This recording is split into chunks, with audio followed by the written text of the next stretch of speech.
സംസ്ഥാനത്ത് വർദ്ധിച്ചു വരുന്ന വിലക്കയറ്റം സാധാരണക്കാരനെ സംബന്ധിച്ചിടത്തോളം വലിയ രീതിയിലുള്ള പ്രതിസന്ധിയാണ് തരണം ചെയ്ത് മുന്നോട്ട് പോകുന്നത്. അന്നുള്ള അതുകൊണ്ട് ജീവിക്കുന്നവരാണെങ്കിൽ പിന്നെ പറയുകയേ വേണ്ട. വലിയ രീതിയിലുള്ള ബുദ്ധിമുട്ടിൽ ജീവിതം മുന്നോട്ട് നയിക്കാൻ പാടുപെടുകയാണ് അവർ. ജനങ്ങളുടെ ബുദ്ധിമുട്ട് നമുക്ക് ജനങ്ങളോട് തന്നെ ചോദിച്ചറിയാം. സാധാരണക്കാർക്ക് കച്ചവടമില്ല, കൂലി വിലയില്ല, ആട്ടോക്കാർക്ക് ആട്ടോ ഓട്ടവും ഇല്ല. പിന്നെ സാധാരണക്കാരങ്ങനെ ഈ എല്ലാം ഭയങ്കര വിലയാണ്. ഗ്യാസിനായിരുന്നാലും നല്ല വിലയാണ്. ഇപ്പം വേവിക്കേണ്ട സൗകര്യവും ഇല്ല, ഗ്യാസില്ല. ഇപ്പം ഇന്ന് അവർ ഗ്യാസിൻ്റെ എഴുതിയിട്ടാൽ കിട്ടുന്നത് 35 ദിവസം കഴിഞ്ഞേ കിട്ടുള്ളൂ എന്നാണ് പറയുന്നത്. അപ്പം അതുവരെ പട്ടിണി ഇരിക്കാൻ പറ്റുമോ? കഴിഞ്ഞ 5 വർഷം കൊണ്ട് രൂക്ഷമായിട്ട് വിലക്കയറ്റമാണ്. ഏതെങ്കിലും ഒരു ടാക്സിന് എക്സംഷൻ തന്നിട്ടുണ്ടോ? ഏതെങ്കിലും പെട്രോളിൻ്റെ ഒരു ചെസ് വേണ്ടെന്ന് വെച്ചിട്ടുണ്ടോ ഗവൺമെൻറ്? മുഖ്യമന്ത്രി ഉമ്മൻചാണ്ടി ആയിരുന്നപ്പോൾ അതൊക്കെ വേണ്ടെന്ന് വെച്ചില്ലേ ഒരു. അപ്പോൾ ഇപ്പോൾ പിണറായി സർക്കാർ വന്നതിന് ശേഷം ഒന്നും വേണ്ടെന്ന് വെച്ചാൽ എല്ലാം അവരെ അതിനാ കിട്ടുന്നത്. കേന്ദ്രം കൂടുന്നതനുസരിച്ച് ബെനിഫിറ്റാണ്.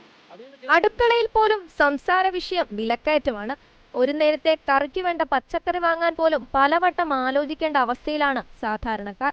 ദിവസേന ഉയർന്ന നിത്യോപകരണ സാധനങ്ങളുടെ വില കുടുംബ ബഡ്ജറ്റുകൾ തകർത്തിരിക്കുന്നു. ഉപ്പ് മുതൽ കർപ്പൂരം വരെയും പച്ചക്കറിയിലും പാചകവാതകത്തിലും പെട്രോളിലും വരെ വില കുതിച്ചുയരുമ്പോൾ എല്ലാ മേഖലയിലും ജീവിതം മുന്നോട്ട് കൊണ്ടുപോകാൻ പാടുപെടുകയാണ് സാധാരണക്കാർ.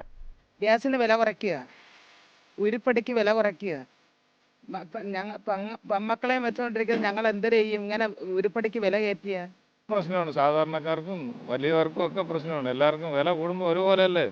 പെട്രോളിന് കൂടുന്നു, ഗ്യാസിന് കൂടുന്നു. അപ്പോൾ ഹോട്ടലിൽ കയറി ഭക്ഷണം കഴിക്കാൻ പറ്റൂല. ഭക്ഷണം കഴിച്ചാൽ നല്ല ബില്ല് വരും. ഇത്രയൊക്കെയുള്ള വ്യത്യാസം. നമുക്കുള്ള സാധനങ്ങൾ അന്യ സംസ്ഥാനങ്ങളിൽ നിന്നുമാണ് എത്തുന്നത്. അത്യാവശ്യ സാധനങ്ങൾ പോലും വാങ്ങാൻ ആളില്ലാത്ത ഗതികേടിലാണ് വ്യാപാരികൾ. വിലക്കയറ്റം കച്ചവടക്കാരെയും ബാധിച്ചിരിക്കുന്നു. മൊത്തത്തിൽ കച്ചവടം കുറവാണ്. ഞങ്ങൾക്കെല്ലാം കുറവാണ്, കച്ചവടം മൊത്തം കുറവാണ്.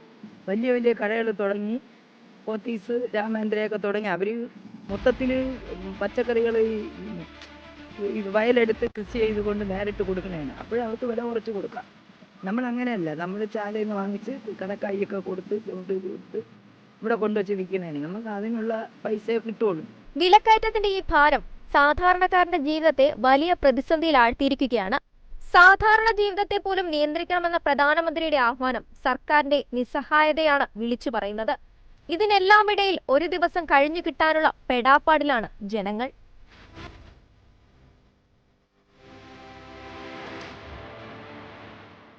വർദ്ധിച്ചു വരുന്ന വിലക്കയറ്റം സാധാരണക്കാരനെ സംബന്ധിച്ച് അന്നമുടക്കിയാണ്. ഇനിയും വിലവർധനവുണ്ടായാൽ എങ്ങനെ ജീവിതം മുന്നോട്ട് തള്ളി നീക്കുമെന്നറിയാതെ വിറങ്ങലിച്ചു നിൽക്കുന്ന ഒരു കൂട്ടം മനുഷ്യരെയാണ് ഇന്ന് നമ്മൾ കണ്ടത്. ക്യാമറമാൻ രാജു ജോസഫിനോടൊപ്പം ജോസ്ന തോമസ്, ജയ് ഹിന്ദ് ന്യൂസ്.